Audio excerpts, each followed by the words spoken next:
Think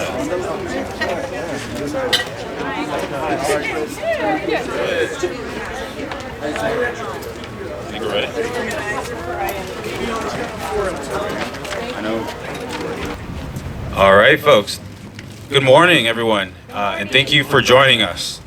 My name is Danny Espinoza, and I'm the director of Up Contra Costa, and I'm here alongside the Contra Costa Immigrant Rights Alliance, our many community partners, and residents and workers from across the county.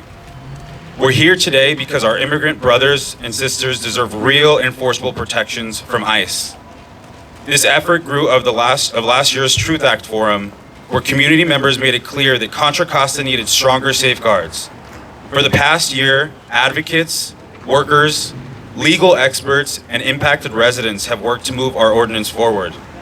Our communities have waited long enough. It's time to make this happen. More than 1,100 community members have signed on to our petition, calling on the Board of Supervisors to pass a strong ICE non-cooperation ordinance. Our message is clear. We want to protect our immigrant neighbors and brothers and sisters from our personal information and our county resources from being used to support ICE. That includes protecting our data. Private surveillance companies like Flock Safety collect license plate and location information that can reveal where people live, where they work, where they worship, or where they receive care. Investigations have shown how federal agencies can gain access to this kind of information, sometimes through local agencies or interconnected data systems. That's why protections must apply not only to county employees, but also to every company contracted to handle county services or data. Today, we're asking the board to make 3 critical changes to the current draft. First, revert the proposed policy back to an ordinance so these protections are enforceable as law. Second, close the contractor loophole by reinstating the contractor compliance section. And third, delete the conflict with other policies language and restore strong implementation requirements. We don't need symbolic promises right now. We need clear rules, accountability, and protections with teeth. This morning, you'll hear from leaders across the county, across the community about why these protections matter. Thank you all for being with us and standing with us. I'm going to now introduce our first speaker, Councilperson Cameron Sasai, and also the policy coordinator with the California Immigrant Policy Center. Thanks, Cameron.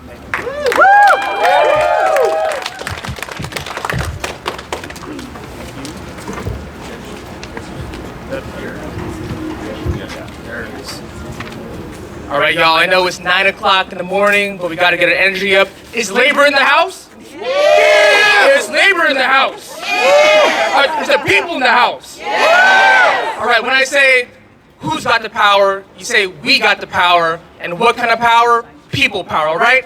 Who's got the power? We got the power! What kind of power? People power! Who's got the power? We got the power! What kind of power? People power! All right, y'all. Thank you, and good morning, everyone. My name is Cameron Sasai, and I'm a proud lifelong resident here in Contra Costa County and serve as a policy coordinator with the California Immigrant Policy Center.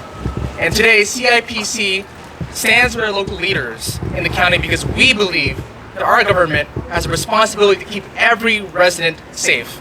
And right now, Contra Costa County is falling short of that responsibility. Now the community's ask has been clear. Protect county resources, protect county residents, and draw a clear line between local government and unlawful federal immigration enforcement. Now, for more than a year, community organizations, immigrant rights advocates, and county residents have been working to develop a non-cooperation ordinance for this county. Ordinance that keeps local resources focused on local priorities and gives county staff clear, lawful guidance on how to respond to federal immigration enforcement.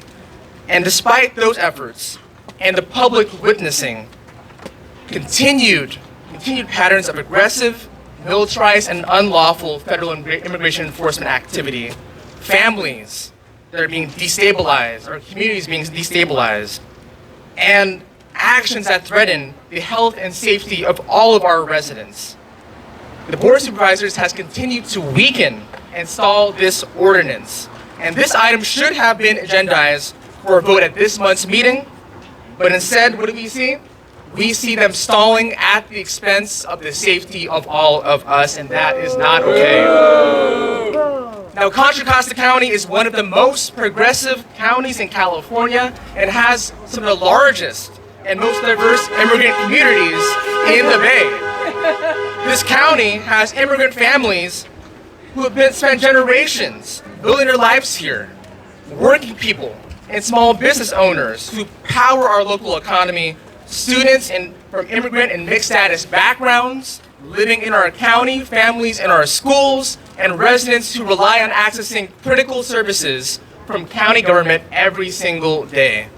And our immigrant families and communities are watching how their local leaders, at this moment, respond to ICE's escalating and terrorizing tactics. And when trust in local government erodes and institutions erodes, it doesn't just affect immigrant communities, it affects whether anyone feels safe going to a county clinic to access health care, sending their kids to school, or showing up in court. And residents are paying attention to whether their leaders that they elected will stand up for us in this moment. Contra Costa County needs to meet the moment with strong leadership. We have an opportunity to ensure that all families and residents, regardless of immigration status, can access vital public services they need without fear of racial profiling or arrest by federal immigration agents. Now, this non-cooperation ordinance is a necessary step towards that goal. It sets clear boundaries so county resources aren't used for activity that runs counter to our values as Contra Costa County residents. And it ensures that county staff feel safe and prepared to respond lawfully and appropriately when federal agents overreach. We know many supervisors have voiced support for these protections, but right now is a time to act on that support. The California Immigrant Policy Center joins local community organizations in respectfully urging the entire Board of Supervisors to expedite this ordinance. Contra Costa County should not be one of the last counties in the Bay Area to establish these protections. That's right. We call on county leaders to take this opportunity to demonstrate strong leadership for immigrant families and bring this ordinance back to the board now. That's right. ¿Se puede? ¿Se puede? Sí se puede. Sí se puede. Thank you all. Thank you. And now I have the amazing honor of introducing a good friend, a powerhouse, a fighter for the people, chair of the Democratic Party of Contra Costa County, Katie Ricklefs. Welcome.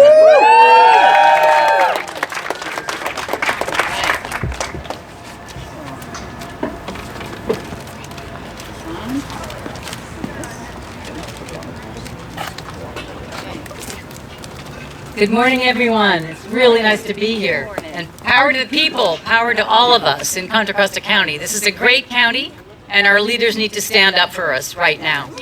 So, I am chair of the Democratic Party of Contra Costa County. I'm Katie Ricklefs, and very, very proud to be here with all of you this morning. Our county party was approached by community groups a few months ago to help gain support for this important ordinance. And it's important that it not be just a policy, that it be a strong, enforceable ordinance that also covers contractors. You know, that's a really important element in this. Our county services and our county employees are fabulous, and our immigrant community interacts with them all the time, and they interact with contractors. So this ordinance has to cover contractors as well. Our resolution that has been presented to the County Board of Supervisors includes signatures from over 45 elected officials, community organizations, and six of our Democratic clubs in Contra Costa County. And these clubs cross east, west, central, and they include the biggest Democratic club in the country, probably, the Democrats of Rossmore. So this is a lot of people behind this effort. And other counties have already signed ordinances. Alameda, San Mateo, Santa Clara, Sonoma. There is no reason that Contra Costa can't jump in to the center and lead this. This is our time to do this. Yes. And this ordinance, I think it's important to understand. We all understand this does not guarantee protection in every piece, every aspect of life in Contra Costa County.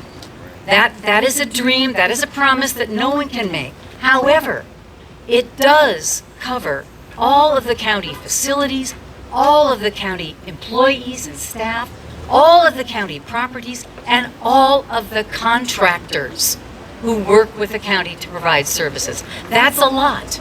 So that's what is committed here. It is not pie in the sky. It is not a dream that we can't meet.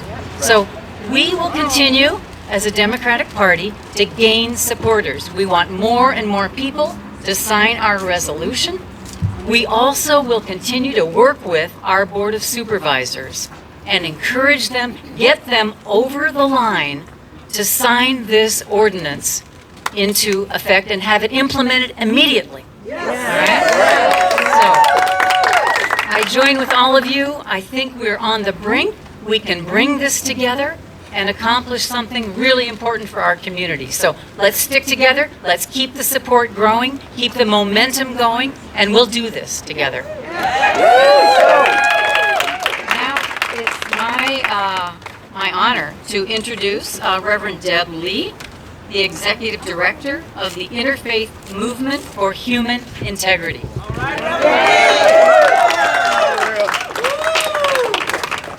Good morning, everyone.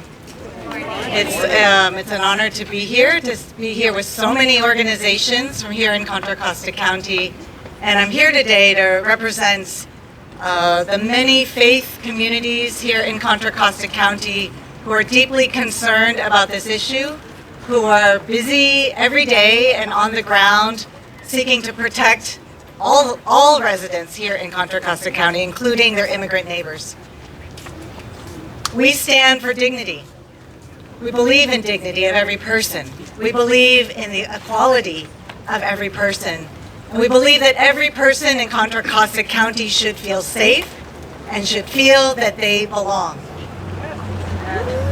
And it is the role of our government to ensure that people feel safe and know that they belong.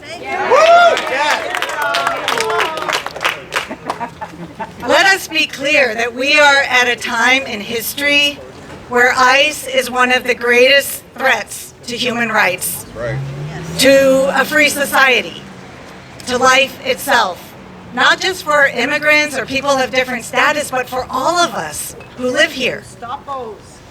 They are the most well-funded, brutal, cruel force that is actually tearing apart the very fabric of our society. And it is the role of the Board of Supervisors, our local government, to do everything they can to ensure safety and belonging for everyone here in this county. They have the opportunity right now to work with us to create a protective, non-cooperation ordinance. We have the right, they have the opportunity, and we have the right as a local community to decide how we want to govern ourselves, how we want to live, how we want to protect our data, how we want to protect our neighbors, how we want to protect one another. And we are imploring them to step up to the plate and do their piece of this work. That's right. Many of you here are already doing the work in many ways. We are doing the work of extending love to your neighbor. What we need is the Board of Supervisors to extend love to all of our neighbors by passing a non-cooperation ordinance to ensure that everyone can live as a neighbor in this county.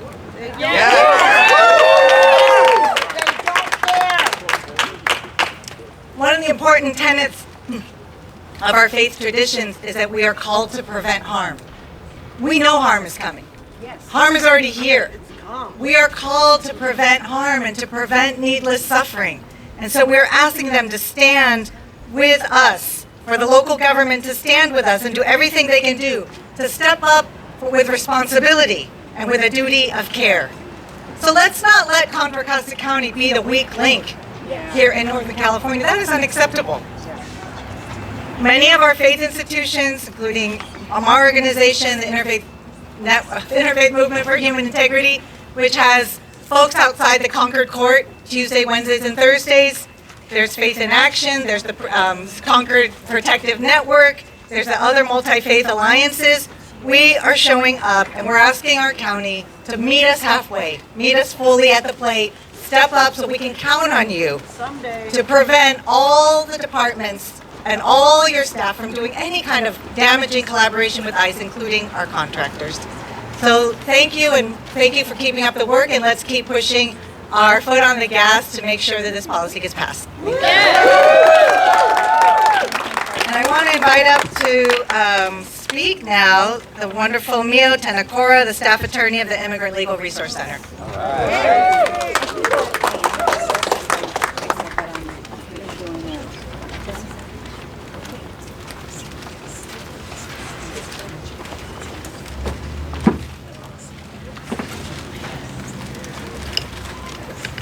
Good morning, everyone. I am so proud to be with you all today. Buenos días. Estoy muy orgullosa de estar aquí con ustedes.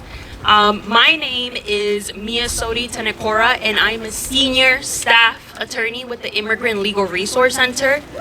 Today, we are witnessing a low point in humanity. Our federal government, through the weaponization of our country's budgetary process, has given the Department of Homeland Security over $200 billion for immigration enforcement.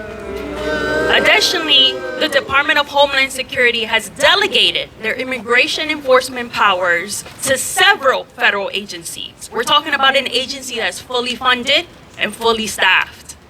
Every day we see the human cost of the federal government's aggressive immigration enforcement policies. Contra Costa needs to stand on the right side of history and refuse to assist in inhumane immigration enforcement machine. The Board of Supervisors must pass an order that makes it clear that Contra Costa will not put their resources and money to hurting their own community. We've proposed a strong ordinance that would just do that. And for over a year, we've been patiently waiting for the Board of Supervisors to pass this ordinance. In the last meeting, the board wanted to make sure that the ordinance complies with the Attorney General's guidance on SB 580 that requires state and local agencies by January 1st, 2027 to adopt model policies on how state and locality can interact with immigration enforcement. Beyond nothing, and I've read the guidance, nothing in our proposal conflicts with that. In fact, our ordinance goes above and beyond to protect our community. The Attorney General urges in his guidance, actually, for state and local agencies to get community input and work together to problem solve. Yes. This is what we're doing here today, trying to work together. In order to do that, we have to close loopholes, and a loophole we're trying to close is ensuring contractors do not share information with the Department of Homeland Security. What we're asking is very simple, a check box that contractors affirm that they will abide by the values of Contra Costa. I also understand the board is concerned about losing federal funding, but we will not allow the threat of financial retaliation to dictate what we believe is morally right and legally right. The federal government cannot simply attach whatever conditions it wants to federal grants, and courts have repeatedly pushed back when immigration enforcement conditions exceed that authority. A threat to withhold funding is not the same thing as a lawful ability to do so. If we believe limiting local involvement in federal immigration enforcement is the right policy for Contra Costa community, we should not abandon it merely out of fear. We need to stand together. Fear is most effective when each community believes it is standing alone. If we stand together and act with courage, we can defend both our communities and the principles we believe in. Passing this ordinance is how we defend ourselves. It is as simple as that. Thank you so much. And now I have the pleasure of bringing in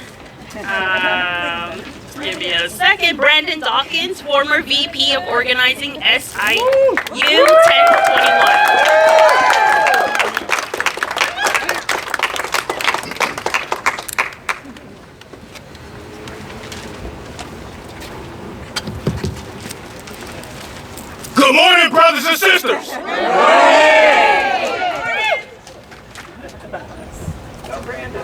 When immigrant communities are under attack, what do we do? Stand up, fight back! When immigrant communities are under attack, what do we do? Stand up, fight back! When immigrant communities are under attack, what do we do? Stand up, fight back! Good morning, family. Good morning! I'm Brandon Dawkins. I am the former Vice President of Organizing for SEIU Local 1021.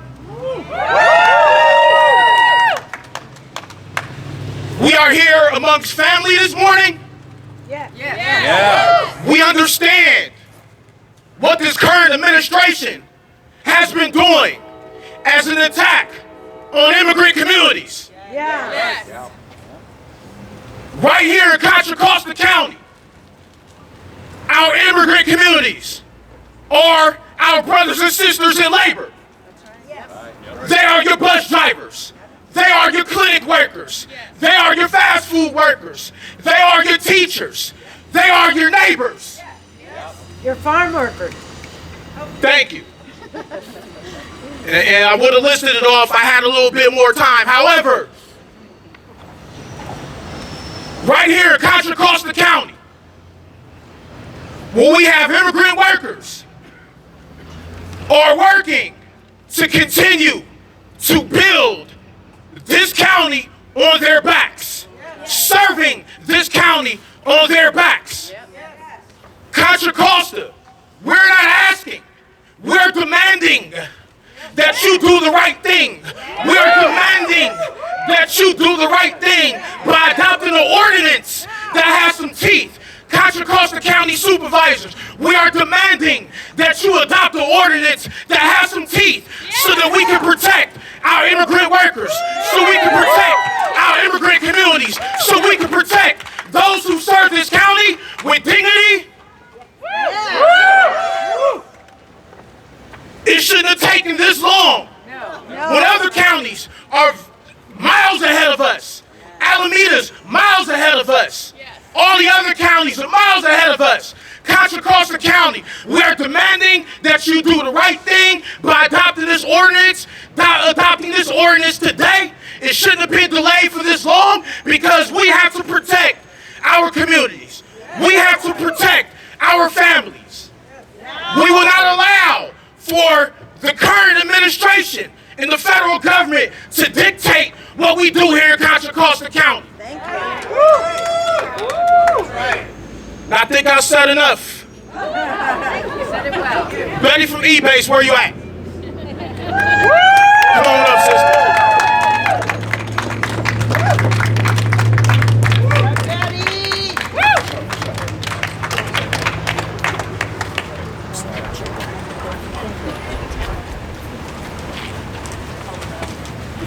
ICE is in our backyard. With the immigration court in San Francisco closing and all the cases coming to Concord, ICE activity would likely increase.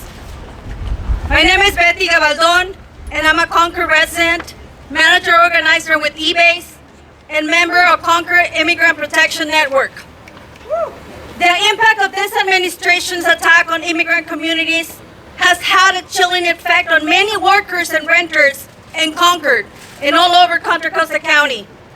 Over the past few months, I've been doing business outreach in Concord to share Know Your Rights information with employers and employees to ensure business have a safe place for their workers.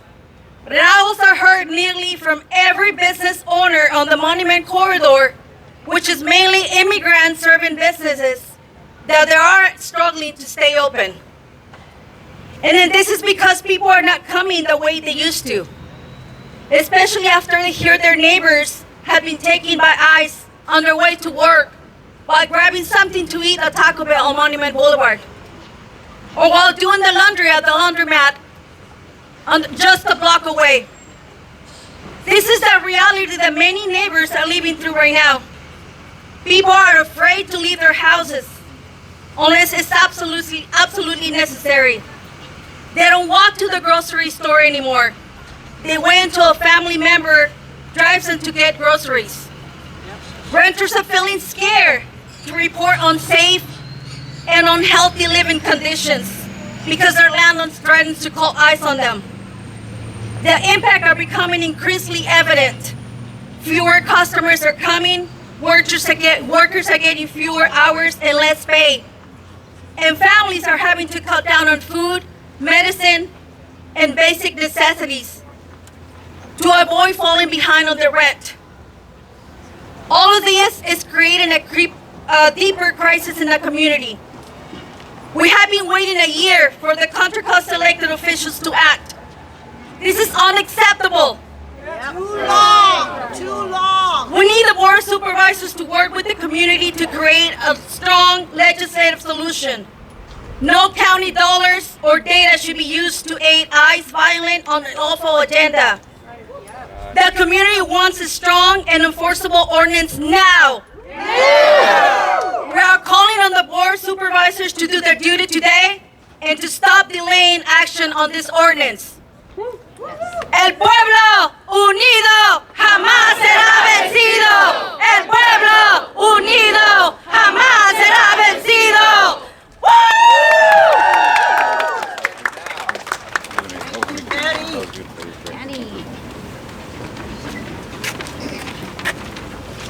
All right, I have the privilege of introducing our next speaker, Devin Williams with the NAACP of East Contra Costa.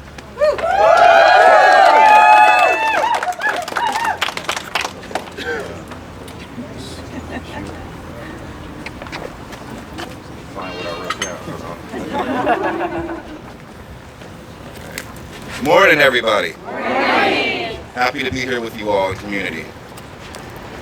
This morning, I stand before you not just as the third vice president of the East County NAACP, but as someone who believes that every person deserves to live with dignity, safety, and the basic freedom to go to work, to take their children to school, and to seek medical care without living in fear.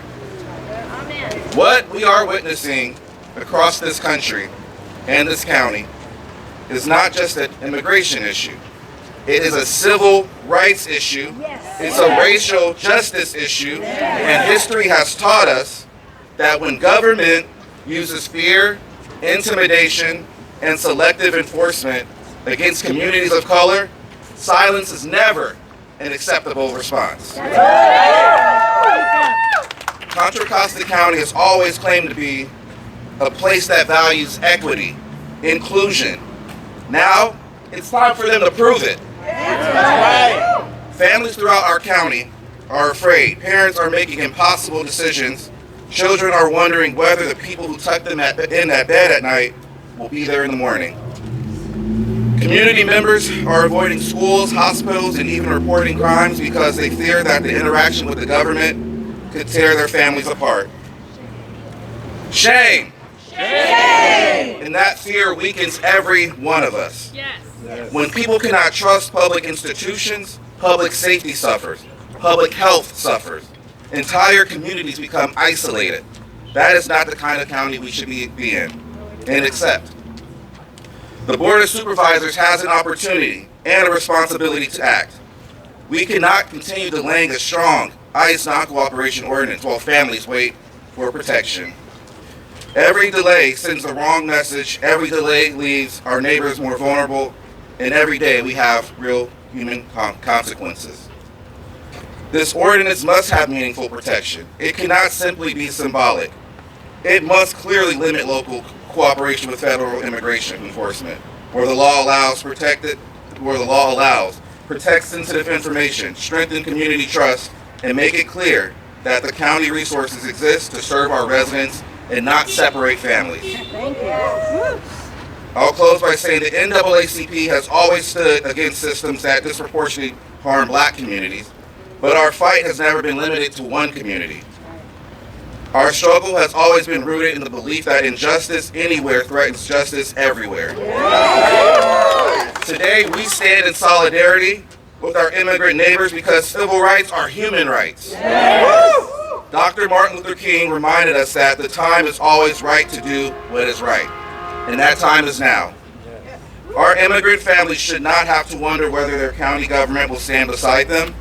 They deserve certainty, they deserve protection, and they deserve leaders. They deserve leaders with courage. To the board members, we ask you to match your words with action, pass a strong, enforceable non-cooperation ordinance, protect our families, protect our community, show Contra Costa what real leadership looks like. Thank you. And I will now introduce my colleague, Marifer, from the organizer with Monument Impact. Thank you.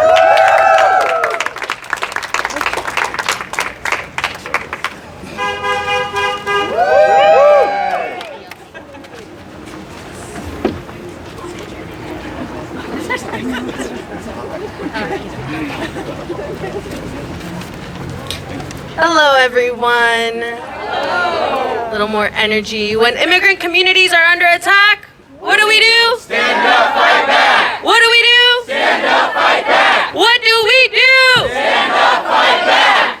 All right. Good morning. My name is Marifer Miranda, and I'm here representing Monument Impact. I'm also here as a resident of Pittsburgh. I've lived in Concord, Martinez. I've lived all around here. So give it up for all those tenants that are living around. All right, I'm here today because immigrant communities in Contra Costa deserve more than statements of support or pouring money into resource centers. We deserve laws that actually protect us. Our coalition is here because the safety and the trust of immigrant communities has been treated as an afterthought, when it should have been a proactive measure from the very beginning.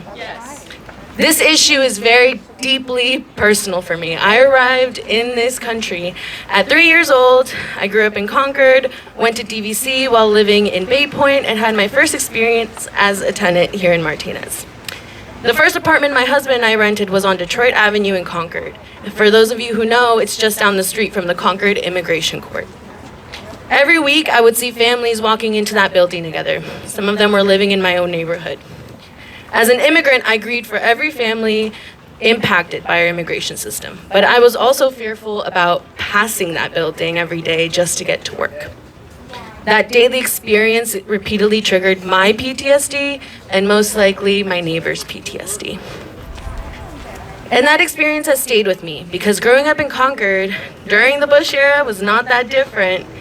I see myself in every child that is forced to interpret court documents for their families. I see my mother in every grieving parent of a disappeared neighbor. I see my grandfather and the sacrifices he made to travel from the country from Peru. These are not abstract issues. These are our families. These are our people. These are your constituents. Your constituents. Yeah. I don't want more youth to grow up the same way I did, with daily crippling fear of whether your county will protect you or not. For over 25 years, Monument Impact has served Contra Costa residents. I actually found my way to them because I needed their services. Yeah, give it up for Monument Impact. In those 2.5 decades, we have learned 3 things are essential to building strong communities: partnership, equity, and community trust. You cannot truly serve the people without valuing all of these. This is why we are here today. We are asking our county leaders to listen and truly collaborate with the residents and organizations that are directly serving communities most impacted by the federal government's unjust use of power against specifically working class families, often under the guise of criminality. Listen. Seeing as though crime could mean making mean or rude comments about Charlie Kirk, minor traffic violations, or even the 16,523 people with 0 record of crimes being committed. Thank you. And right now, the current draft of the county's non-cooperation ordinance has removed 3 critical pieces of language from the original proposal and has delayed it again as an item on the agenda. Can we get a boo? Boo! This is especially concerning because we have been witnessing what this escalation has looked like throughout California. California's own Department of Justice has reported that conditions in ICE detention facilities have worsened as detention populations have grown. Overcrowding and strained access to medical care. 6 people died in California ICE detention facilities within the last year. How much? 60 in the country. 60 across the country. Thank you. This is what we mean when we say there is no more time to wait. The federal government is openly celebrating the revocation of nearly 200,000 visas since taking office. Thousands of DACA recipients have faced delays with their work permits while people continue to be detained and deported. While the Concord Immigration Court manages the enormous backlog of cases coming from the city of San Francisco, ICE presence in our local businesses and parking lots are increasingly more visible. Meanwhile, community organizations like Monument Impact are being asked to respond to the fear and harm that follows.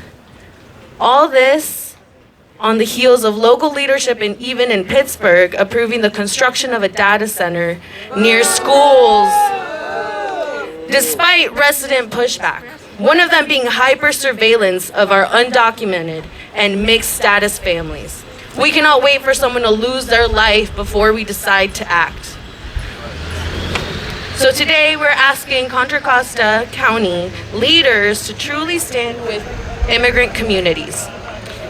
Put this ordinance on the next Board of Supervisors agenda, close the loopholes, restore protections that were originally included in the ordinance, and ensure that this returns as a legally binding ordinance. Listen to the people who are directly impacted. Our families deserve better, our communities deserve better, and Contra Costa needs to do better.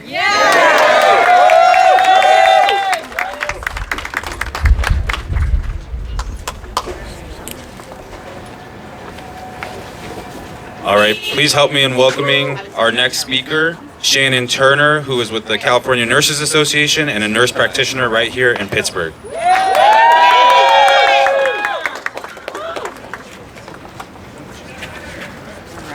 Hi, my name is Shannon Turner, and as Danny mentioned, I'm a nurse practitioner at Pittsburgh Health Center.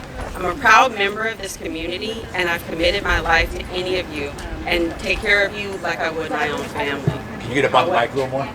Okay, there we go. Is that better? Yes. Okay, awesome.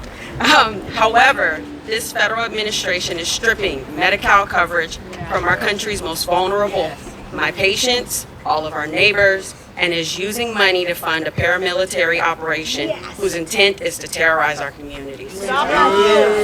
Less than 2 weeks ago, ICE took into custody one of our own, despite the fact that she is legally authorized to live and work in the country while she waits for her asylum case from Zambia to be processed. Her name is Deborah Kapisha, a medical surgical registered nurse at Maine Medical Center, while she was traveling through Logan Airport in Boston, Massachusetts. ICE planned to transfer her from Massachusetts to Louisiana, where she would have been far from her family, legal counsel, and support systems. Not many who are kidnapped by the ICE terrorists get a second chance. Deborah did because of the power of collective action. In less than 18 hours, over 200 registered nurses and community members held emergency actions, stopping the transfer and eventually securing her release. Since ICE began kidnapping brown and black people and terrorizing our communities, my union, National Nurses United, has called it out as an illegitimate, violent paramilitary organization that must be abolished. On top of that, immigrant enforcement officers have shot and killed in the streets, such as Johann Sebastian Guerrero, Lorenzo Salgado Araujo, VA registered nurse Alex Preddy, and Renee Good. At least 60 people that we just talked about have died within the immigration detention system in the United States during Trump's second term, mainly due to withholding of adequate medical care. No human should be denied access to proper medical care. And as a result of this terrorism, people of all legal statuses already are second-guessing obtaining life-saving care. Obtaining medical care should be safe no matter what your immigration status. Spreading terror by targeting innocent people of color through Kavanaugh stops that empower agents to target victims based on racial profiling showcases how ICE's so-called enforcement activity is basically overt racism. Yes. Nurses are committed to building the solidarity needed to protect our patients and communities from these escalating attacks by officials under the Trump administration. We urge you, the board, to join us in support of ratifying this agreement.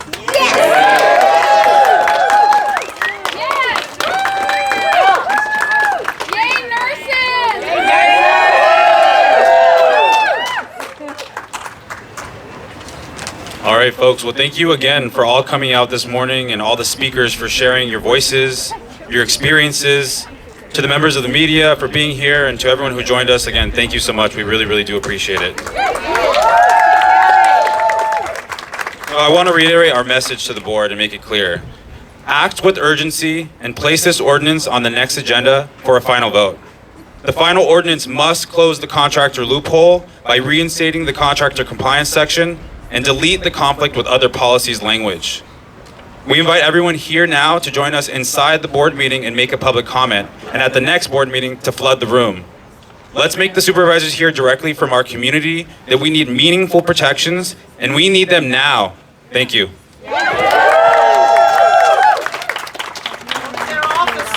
What's the date of the next board meeting? El pueblo unido jamás será vencido.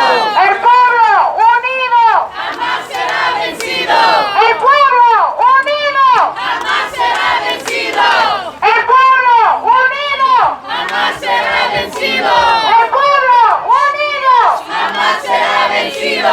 The people united will never be defeated. The people united will never be defeated. The people united will never be defeated.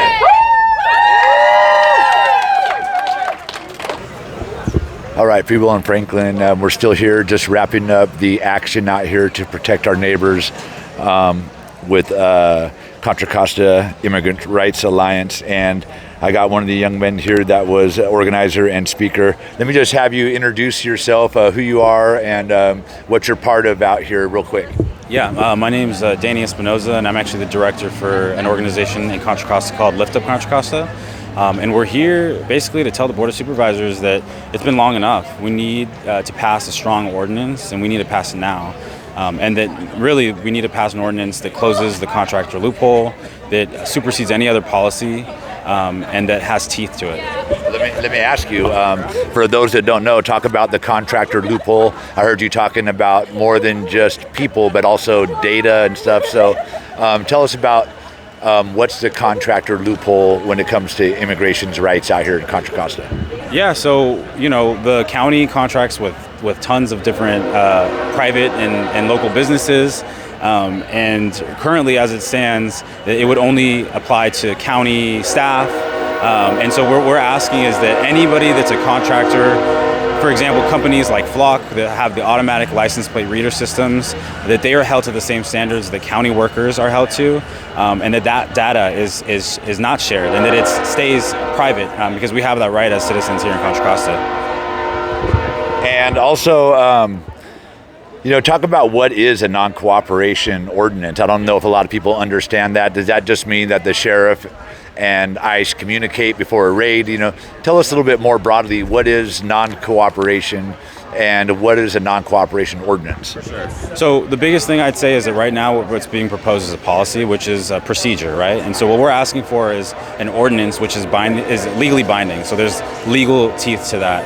And when we talk about non-cooperation, essentially what we're saying is that no county resources, no public spaces that belong to our county should be used to help aid ICE or any federal agency for that matter.